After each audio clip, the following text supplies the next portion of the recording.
Hello friends, देखो मुझे आज मड़ियार इडली बनाऊे। तार लगे मुई राती भिजेक रखी देती। तार संगे बिरी टिके देती, आ मेथी टिके देती, आ चूड़ा टिके जाकर देती, आ ताके बाटिक 5-6 घंटा लगे रखी देती। एखन देखुन के सुंदर फुली जाइए। ताके सोच टिके जाकर मुई सुढ़ा देकरी एखन इडली छाँच थी दे दूचे। एखन देखूँ तो इडली छाँच थी रखीदेली।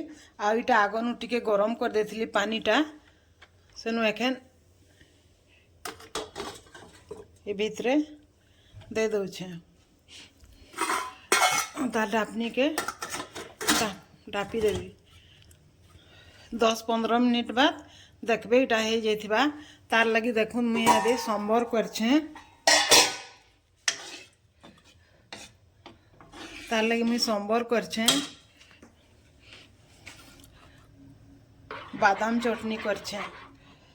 आईटा सोयाबीन रो टिक्की बनई छे। देखो सोयाबीन के ग्राइंडिंग कर देबे, तार संगे मटर दे देबे, आउ मर्ची टिके देकरी ताके बेसन टिके देकरी गुली देबे। आउ एंता तावा थी तेल थी दे देबे गुटे गुटे करिकरी। कम तेल थी बहुत बढ़िया आसी। आपण मन भी करूत आउ खाइकरी देखुत केनता लागबा जे कमेंट करबे, शेयर करबे, लाइक करबे।